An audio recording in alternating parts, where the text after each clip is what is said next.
Hello po! Welcome po today sa ating vlog.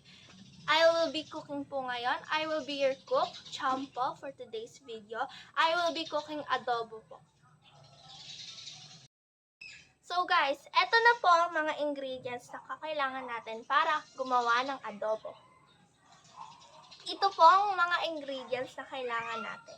Kailangan niyo po ng garlic, onions, nor chicken cubes po, patatas, balon-balunan, chicken po, soy sauce, suka, mantika, tubig, at mga utensils po para pag-cook ng adobo. Sige na po, let's start na po tayo mag-cook. Bubuksan ko muna po yung kalay.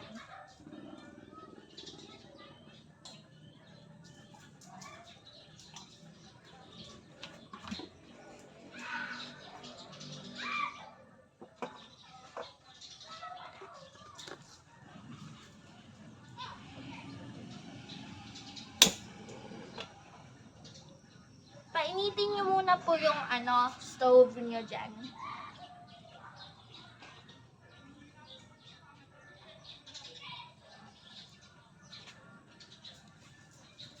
Once po yung pan nyo, nakikita nyo po yung water, nag-evaporate na po. Malalaman nyo na po na yung pan nyo heated up na. Wait lang po natin to.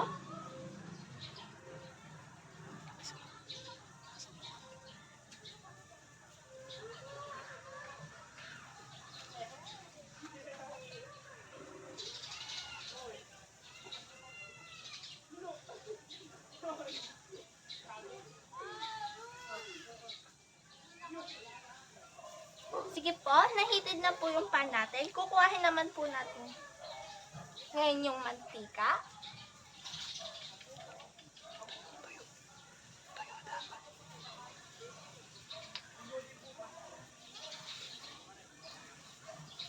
Bigyan po natin.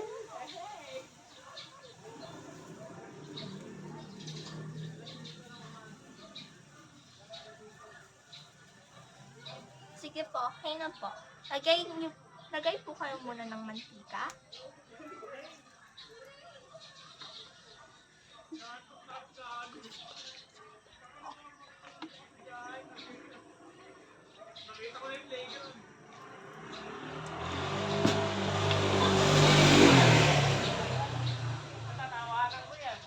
Sunod po, painitin muna po natin yung mantika.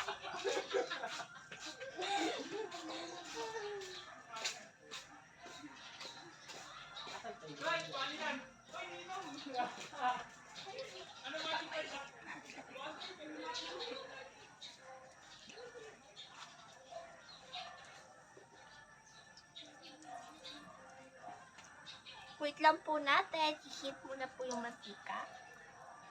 Nakasan po natin yung apoy.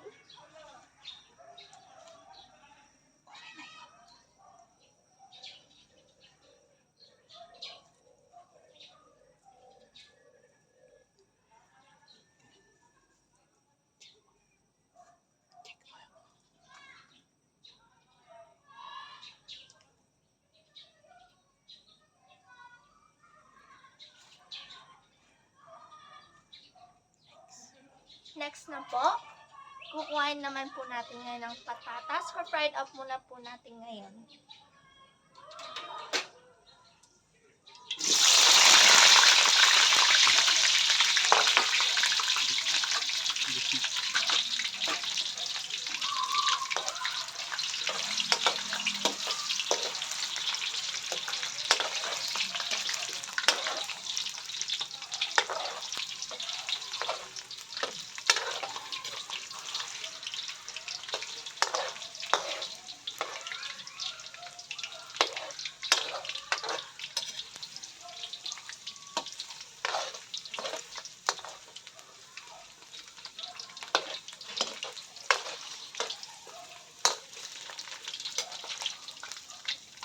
Stir nyo lang po hanggang ma-fried po.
brown na po, kuhahin nyo na.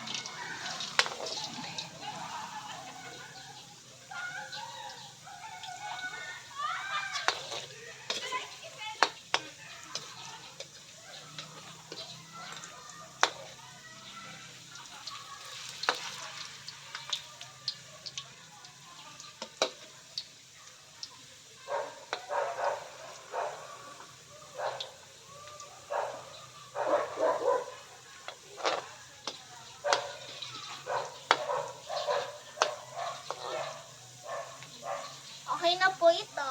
Naging golden brown na po siya.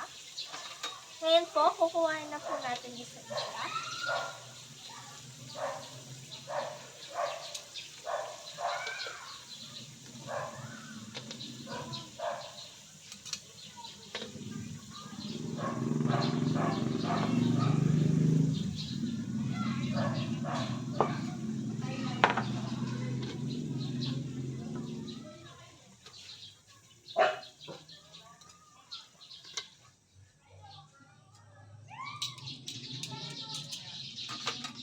Ngayon po, magigisa na po tayo ng bawang at sibuyas.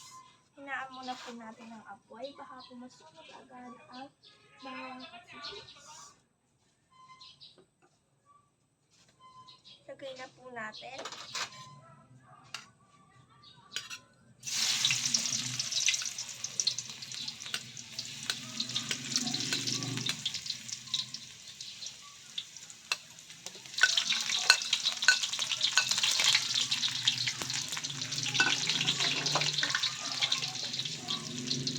Lagyan po natin konting patis.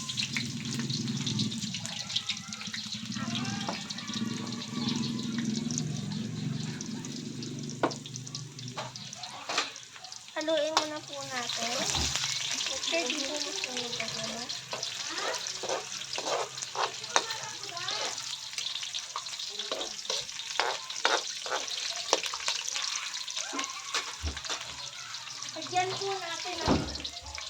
Lagyan po natin ng patis. Ng konting patis lang.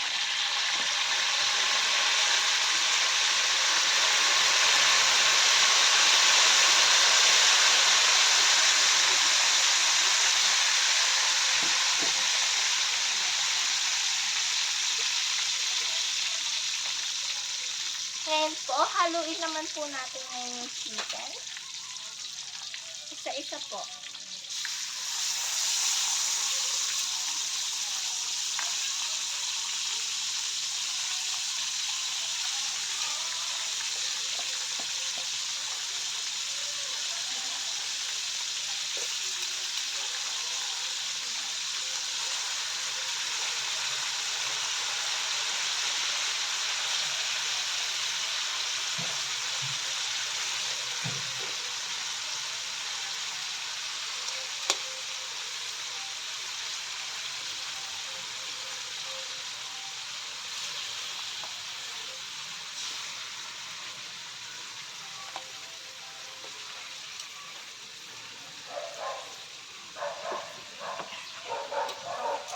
Ngayon, ito naman po balo-balo na.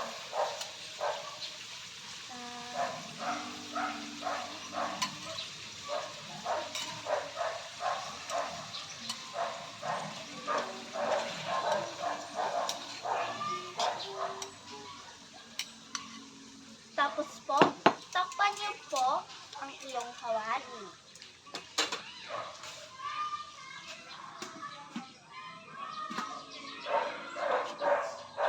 Leave niyo po dyan yung chicken at balbalunan for 2 minutes po.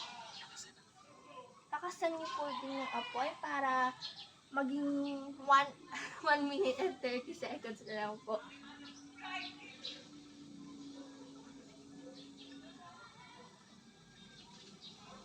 Okay na po.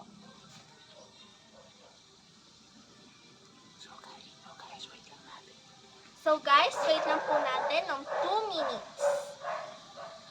So guys, balikan na po natin ang chicken ngayon. Nalat na po natin siya ng 2 minutes. Kita niyo po ngayon.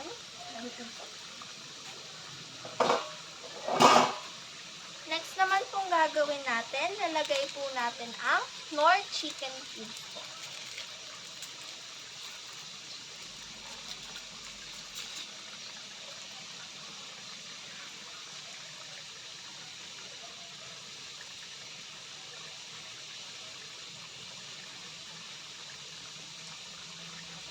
Lagay na po natin. Tapos po, lagay po tayong toyo, which is soy sauce.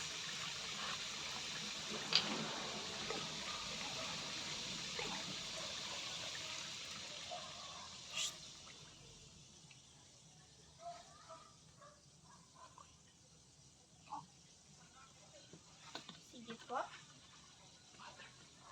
Ngayon po, mag-add na tayong water.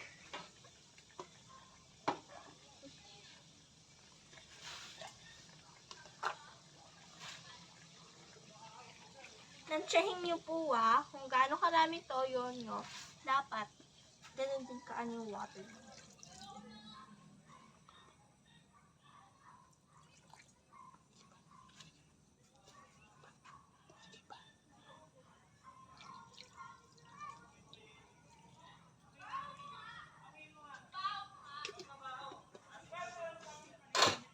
Ang bango na po. Haluin naman na po natin.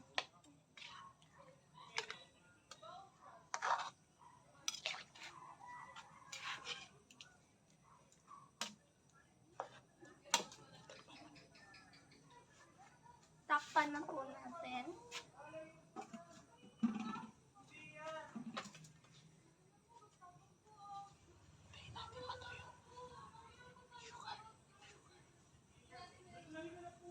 Tapos po, pagkatapos niyan, lalagyan po natin ng sugar. Pero po, pwede po yung optional. Pwede niyo pong lagyan, pwede niyo pong hindi lagyan. Pero po, ang gusto po ng pamilya ko, lalagyan ng sugar. Lagyan po natin ngayon sa takip para hindi masyadong bumula-bula. Ngayon po, add na po natin yung sugar. Optional po to Okay na po kahit di nyo lagyan. Yun lang po. 340. 1.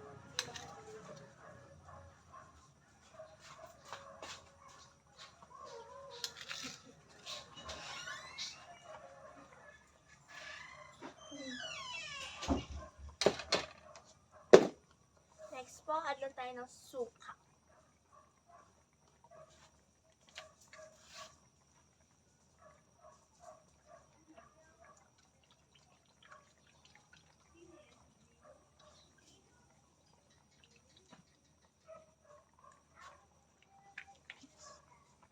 Mix na po natin, pero wag po sobra, baka po ma-damage yung chicken.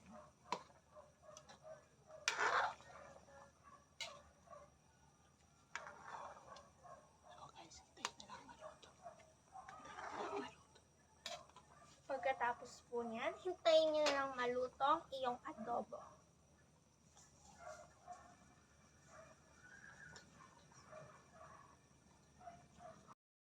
So guys, malapot-lapot na po siya at medyo ma-dry. Next na po, lalagay natin yung paminta natin. Huwag po masyadong sobra kasi po, mapait po siya. Mapait manghang.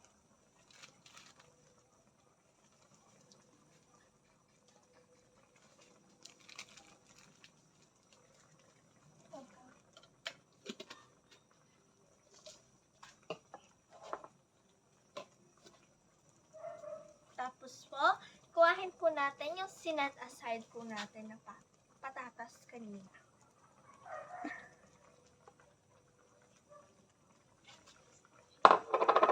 Natin.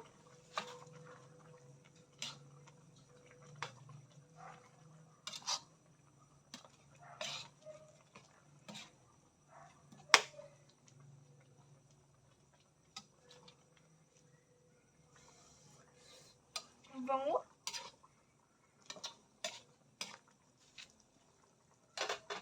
Takpan na po ulit natin.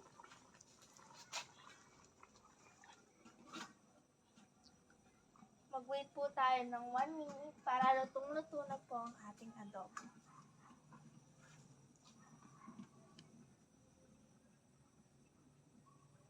So guys, luto na po ang ating adobong prito. Papatayin ko muna po ngayon ng kalan. Tingnan natin.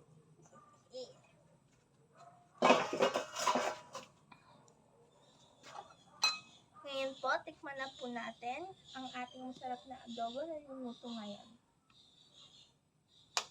Tingnan po natin yung sabaw.